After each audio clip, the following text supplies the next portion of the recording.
On April 15th, explosions and gunfire began to rock the Sudanese capital of Khartoum, with the paramilitaries and army exchanging accusations of attacking each other's bases. Two heavily armed groups squaring off in one of the most populated cities in Africa. And a stark warning by the UN that the humanitarian situation on the ground is reaching a breaking point. Kasia, or Katarzyna Grabska, is a senior researcher at PRIO, an anthropologist who researches issues of artistic practice in the context of war, gender, youth, issues of displacement and refugees. She's one of thousands of people who were evacuated from Sudan aboard a rescue flight just a few days ago. Today, on this special episode, we catch up with Kasia and her witnessing of the war and her extraordinary evacuation. I am Arnaud Siad, and you're listening to PRIO's Peace in a Pod. Kasia, where are you now and how are you doing? So right now I'm in Geneva, Switzerland, in my house where I live. I came back a week ago on Thursday, and I'm trying to, I suppose, digest everything that happened in the past 2-3 weeks, and trying to find a way to live in the reality that used to be my normal life before I went to Khartoum on the 8th of April.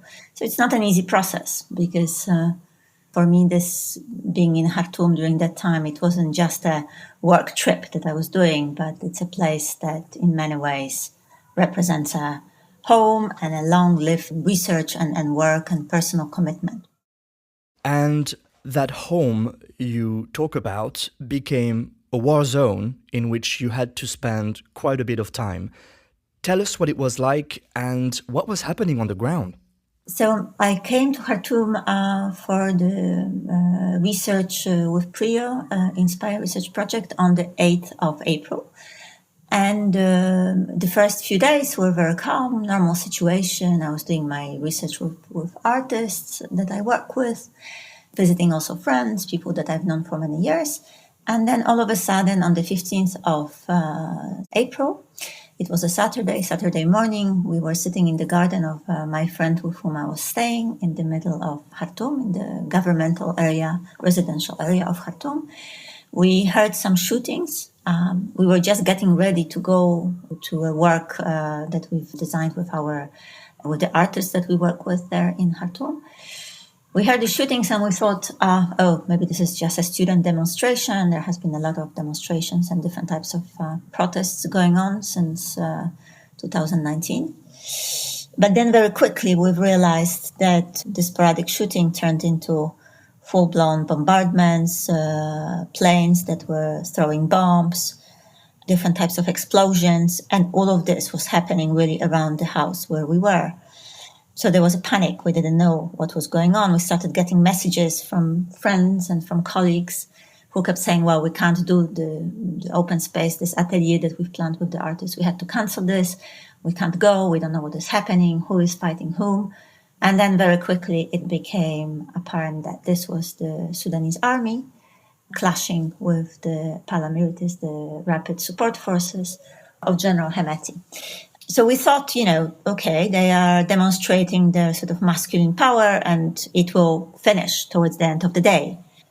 We knew there were tensions between the two parties for a while, but that didn't happen. There was more and more escalation. There was very intense fighting in the area where we were staying. We heard the airport was taken over by the paramilitaries. There were more and more reports that the presidential palace was also taken over by the paramilitaries. The presidential palace was very close to us. So the next 9 days, we spent under the bombs, not being able to leave the place, the house where we were. Nobody was willing to come and help us to get out of there because this was quite a dangerous area with constant shooting and constant bombing. On the day one, the electricity was cut, so we had no more electricity, we had no more water. We had some water supply for another 2-3 days, but after 3 days, we ran out of it. We also had some diesel for the generator for 3 days, but then we ran out of it. And then we started running out of network. So, in many ways, I would say we were living what many people in Khartoum were living through at that point, being under constant bombardments with the uncertainty of not knowing if you're able to connect to your close ones, if you're able to get out, if you're able to get food, water, supplies. But at the same time, we were in a much better situation than many other people because our area was somehow protected by the military. At least we had that impression that we were protected by the military. Later on, it turned out to be slightly different. And at which point did it become clear that you had to evacuate? I mean, we've heard stories of chaotic evacuations. And my question is, how did you manage to leave Sudan? On day one, when the shooting started, as I said, I was thinking, that's going to take a day and then things will cool down. On day two, I realized, probably it's worth register with some different places, different embassies. So I have a double nationality, Polish and American. So I quickly registered with the Americans with the help of some friends. Not an easy process because you had to register over email and online. Then I registered with the Germans. I also registered with the Swiss because I live in Switzerland. I didn't know that we had a Polish embassy at that point. We didn't have Polish embassy until this year, really.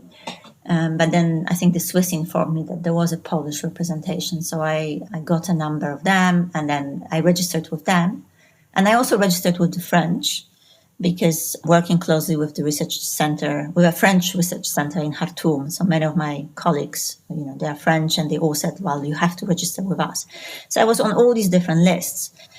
And I would say 2 weeks ago now, so this was a Thursday, this was about 5 days into the conflict, we had a short connection to the generator and we watched some news and we got the message that the Americans were evacuating their staff from the embassy. And that was the point in which I realized the situation is extremely complicated. None of these countries that are trying to mediate humanitarian corridors are able to do this. None of the humanitarian corridors and truces that they've negotiated held. All of them, failed. And we could hear it because every time we heard there was a humanitarian corridor, we could hear fighting and shooting around our house. So we knew this is a complete failure. And I realized if the Americans are taking out their staff, that's the moment that means that things are really out of control and that I need to leave quickly. So I tried to contact all these different embassies and these different places where I had my registration. The Americans kept saying to me, shelter in and keep your battery, which was not very useful. And the French finally, a few days later, announced that there was a place where I should get to, and from there we would be evacuated. And then I also got in touch through some contacts with Sudanese colleagues and people that I didn't know, and I knew that they were going through Egypt. So I also considered that option. And then finally, this was a Sunday morning, the 22nd, I think, of April. I got a message at 5:30 in the morning that there was a flight organized by the Spanish embassy and that I had to get to the Spanish residence. Because the Polish citizens who were in Khartoum, who were a very small group, were going to be evacuated through this means. The evacuation was very challenging because where I was staying, on the house of my friend, this was a location to which it was extremely difficult to get to. And I tried several different contacts, several different possibilities, and nobody wanted to come, including some mercenary that I called, wanted to come and get me out from there. So finally, the honorary consul of Poland, he found a driver who promised he will come and get me.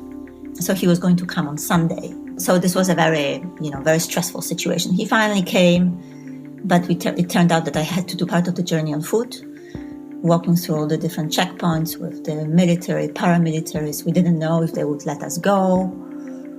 So it was a very tense situation. And then the journey that normally would take from the house of my friend to the residence of the Spanish ambassador that was supposed to take 15 minutes, it took 3.5 hours because we had to go around the whole city because there was so much insecurity and so much fighting. A city under fire. Yes, the city under fire. And, despite the fact that that was the 3-day truce negotiated by the UN and Americans and everybody else to evacuate foreigners.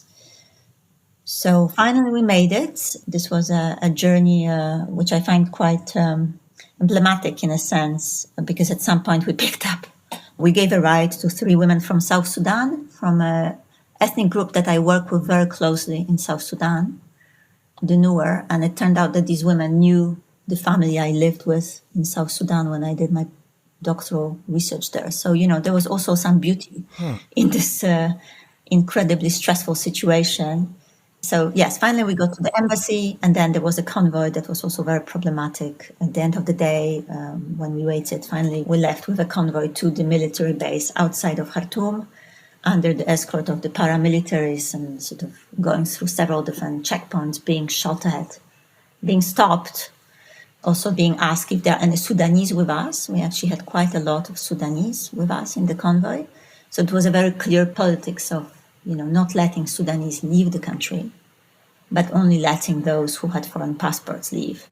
That actually leads me to my next question. I mean, you describe Sudan as a home, and I assume you've left behind a network of friends and people. So what do you hear from them? Yes, for me, this is a very personal story. This is a very personal war, I suppose. Because as I said, I've worked in Sudan for many years, since 2005, with Sudanese people, South Sudanese people. I lived in Khartoum. I've been doing a lot of research in Khartoum itself, but also around in South Sudan and other parts of Sudan. So Sudan is a place, Khartoum is a place of home for me. It's a place where my youngest son spent his first 2.5 years of his life, and where my older son, when he talks about home, he always says he wants to go back to Khartoum. So these are important places, and for me it was very difficult to leave, because it was not only about getting out of a place that became an impossible place of war, but it was about leaving friends, people that I've known, people that I've been close to, colleagues, leaving them behind, because many of them, they can't leave. The whole group of artists that I work with for the past 2.5 years in the context of the PRIO research, all of them are still in Khartoum or just outside of Khartoum. And I'm in contact with them regularly, every day.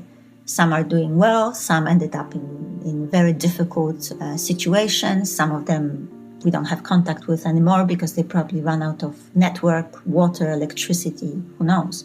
So there is, for me, this is a very difficult moment. It's probably more difficult than being under the bombs, when you kind of realize everybody is in the same situation. Right now, I'm in the privileged situation, and they are not. Mm-hmm. And this week, a ceasefire was agreed in principle, but we hear that fighting is continuing in the capital, Khartoum, between the army and the paramilitary groups. Do you see the situation improving anytime soon, and what will it take? I think we've heard about the ceasefires from the very beginning, from day one. They've been negotiating ceasefires, and every single ceasefire has been broken. Right now, there is very heavy bombing and shelling in Khartoum. I got some messages even this morning, some friends who sent me videos and sound material. So there is not much of a change in the way this conflict is being waged between the two parties. And I think, one of the reasons that this is continuing is because what I said earlier, this became a very personal conflict between these two generals. And they see it very much as a personal vengeance. So they are kind of personal vendetta at the cost of lives and well-being and everything that Sudanese civilians have. I have to say that I'm very skeptical about the prospect of this situation coming to an end. And this is because there are many different negotiating parties, many different, countries that are trying to negotiate: the Americans, the Emiratis, the Saudis, the Egyptians, different European countries, the African Union, IGAD. So you have all these different parties involved, but they have different alliances. Some of them supported Hemeti, some of them supported Burhan. Then these alliances changed. So there is no united voice and there is no united leverage. And I think, as with the evacuations that you mentioned at the beginning, that there was chaos with evacuations, there's also this chaos and lack of common understanding and common willingness to actually stop this war among the different parties involved. This is really a global conflict in that sense. Kasia, good to know you're home safe, and thank you for your time. Thank you very much. This episode was edited by Brage Pedersen and includes a clip from Middle East Eye.